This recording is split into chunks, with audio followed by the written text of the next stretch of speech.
2023 has generally been a good year for Infinix, and they've actually broken into the top 10 smartphone brands in India, at least in terms of shipment data. And why wouldn't they? Their products have been good, they've been great value for money as well, especially something like the Infinix GT10 Pro, which I talked about recently, which was a great gaming phone under rupees 20,000. If you haven't watched that video yet, go and check that out. But today we're going to be talking about the new Infinix 030 5G. Now this phone packs so many features that you start wondering how the hell did the brand price this so low? This is what I like to call the Poco F1 effect. While it does all that, is it really a good proposition is what we're going to find out in this video. But before I do that, stay tuned till the camera section of this video, primarily because Infinix has done something really good with it. Anyway, if you're here for the very first time, I'm Ershad. You're watching Trakin Tech English, your destination for detailed, incisive gadget reviews. So first things first, you've got a curved glass design, curved on the back, curved on the front as well, and it's got Gorilla Glass 5 protection as well. But you must be wondering, Ershad, you're holding a phone that looks like vegan leather. Well, there is a vegan leather variant as well. Now this one's called Rome Green color, and it does look quite regal,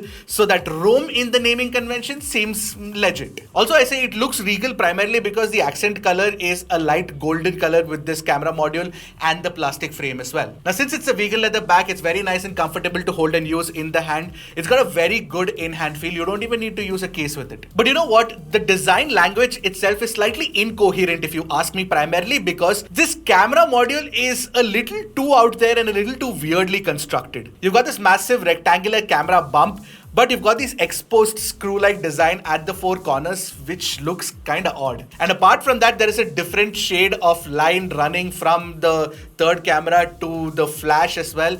It's all a little too busy and a little too not my taste. But some people actually might find it attractive, and I'd give Infinix full marks for trying at least. But there's one thing that I'm definitely happy about is the fact that this phone is slim and it's light as well, despite the fact that it's a big phone. So it's about 7.9 millimeters thick and weighs only 185 grams, which is fantastic. With respect to the ports and buttons, you've got a Type-C 2.0 port at the bottom, and there's a speaker grill as well, which of course works with a speaker grill at the top in a stereo speaker setup. And right next to that Type-C port is also a mic and a SIM card tray, which accepts only 2 nano SIM cards. There's no support for a micro SD card slot. And you get one more mic at the top, and at the sides you get a power button and a volume rocker.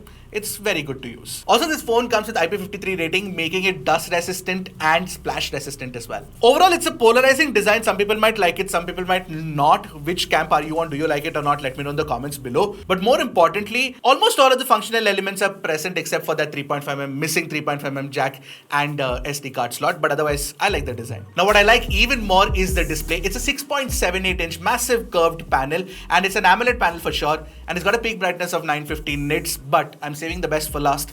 You've got 144 Hz refresh rate too. Now that's something that we saw on the Motorola Edge 40, but it's available on the Infinix as well, and it's available for under rupees 25,000 now. So the smoothness of the display when you're using it is absolutely fantastic, and Infinix's software is generally light, so everything just flies and it looks so good. And even the color tuning has been done fairly decently. I kind of like how the display shows color on the panel itself. And 950 nits might not be the best. You've got 1300 nits on the iQOO Z7 Pro, but it's good enough. You take it outdoors, it doesn't feel too dim or anything when the sun directly hits the screen. Now HDR support is also available on the display, but you can watch HDR videos only on YouTube. Netflix support is not available. Now the Infinix 030 5G's curved display actually reminds me of the Realme 11 Pro series, primarily because even that phone had very similar specs. Of course 120Hz, not 144Hz, but more importantly, it had 2160Hz PWM dimming, which is also present on Infinix. For those who don't know, again, PWM dimming is a feature that brands have been talking about a lot lately, and that is directly beneficial to consumers, primarily because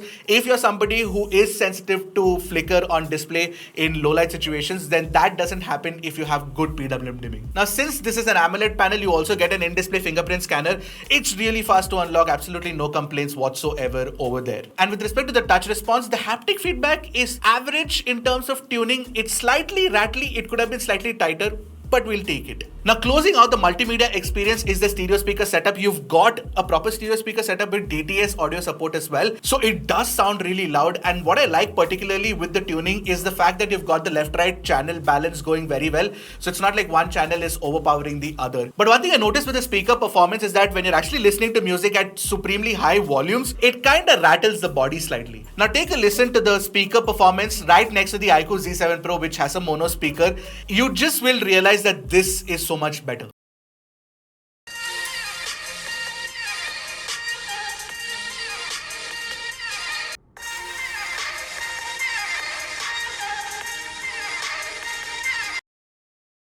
So with respect to the display and multimedia experience, it's a thumbs up from me.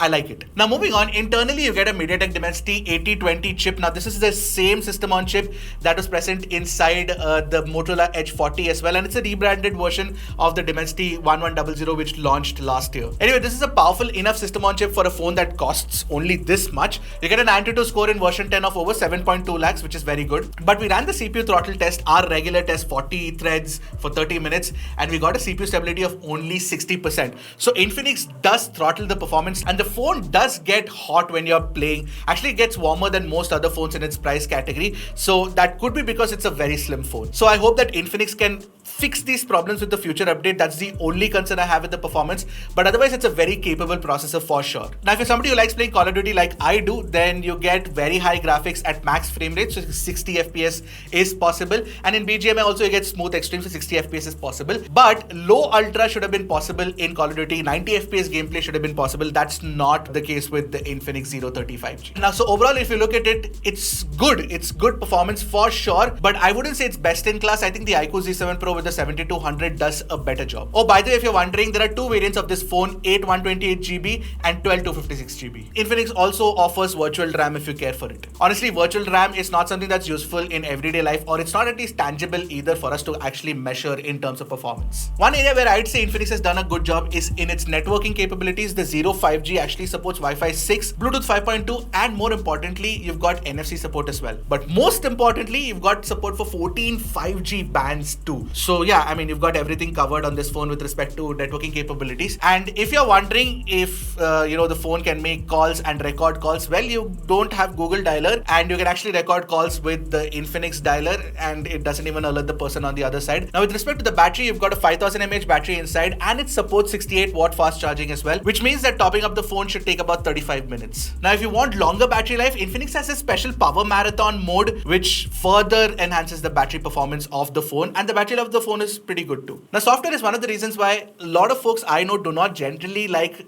considering an Infinix over any other brand. But trust me, Infinix has been working really hard on its software experience as well. So you get XOS 13 based on Android 13, but you only get support for one extra software update and 2 years of security updates, which should have been at least 2 years of software updates and 3 years of security updates. So Infinix, hope you're listening and you could make that change for us. But what I'm particularly happy about is the fact that there are no unnecessary third-party bloatware apps. So none of those Josh, Moj, all of those things, none of those are present on this. Of course, there are Infinix's very own first-party apps, but I mean, some of them could be useful to you. Some you can just disable them. But what Infinix does is that it gives you a lot of cool features. For example, you've got kids mode, and then there's a peek-proof display as well. If somebody's peeking on your display, then they won't be able to see what's the content on the screen. And there are a lot of personalization options as well, including an always-on display, by the way. Overall, when it comes to software experience, it's of course not the best, but there are improvements coming through, and I'm glad that Infinix is working on it. But one area where Infinix is definitely working on is the camera performance, and I wanted you guys to wait for it, and I'm happy to report that there are some good things to talk about it. So first, the camera setup. You got a 108 megapixel primary camera and a proper 13 megapixel ultra wide, which is so good. Thank you so much, Infinix. And you've got a 2MP depth camera as well, and on the front you've got a 50MP Samsung JN1 sensor. Now if you're wondering, the primary camera is the Samsung HM6. So yeah, what I noticed with the primary camera is that the 108MP camera captures naturally sharp details at the centers and the corners, which I was really surprised about. You've got a 3x in-sensor crop as well, which is also pretty good, especially if you get good light. And if you look at the color reproduction, it's slightly punchy to make the image stand out. Again, I was very surprised at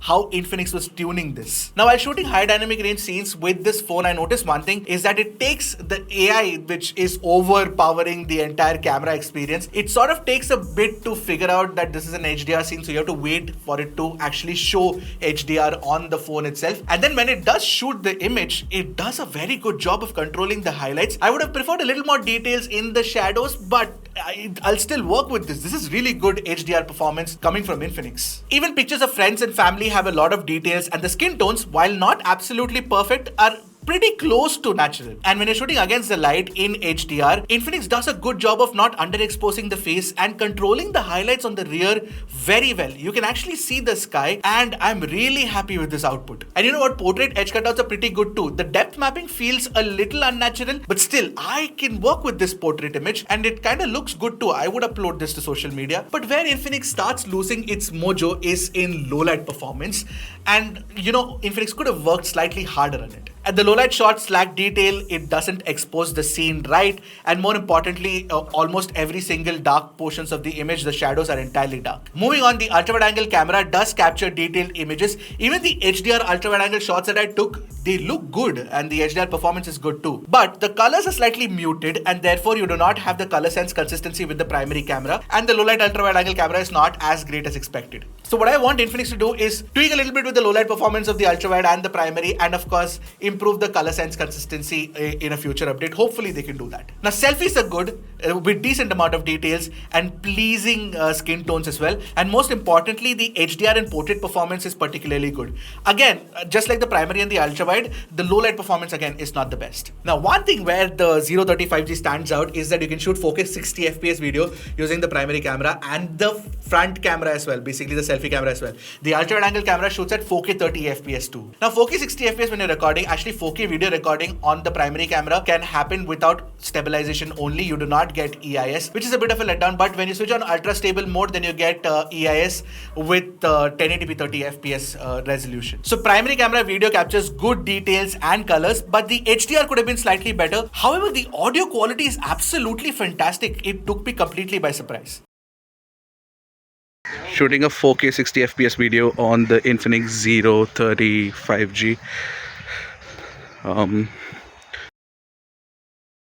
Even with selfie camera, you do not get stabilization in 4K video recording, but in 1080p video recording, you do get stabilization. Honestly, I'm super impressed with the direction that Infinix has taken for the 035G's camera tuning. Yes, there are a few things that Infinix does need to fix, especially the low light performance with the primary camera, the ultra wide and the selfie, and maybe even give stabilization with 4K video recording, but it is still a good experience and you can get good shots out of it. So clearly the 035G is Infinix's best phone yet, but it does bring the fight directly to the Realmes and the Redmis of the world, and I think that Xiaomi and Realme should start worrying a little bit because almost every other brand is getting better at this. You know, especially the improvements to camera got me thinking that Infinix is actually working in the right direction, listening to feedback and fixing the problems that we've been highlighting for a while now. So that's definitely a good thing. Now granted, Infinix might not have the distribution might of a Samsung, a Vivo, a Redmi or a Realme, but if they fix that, their product is in place and we are reviewing the product,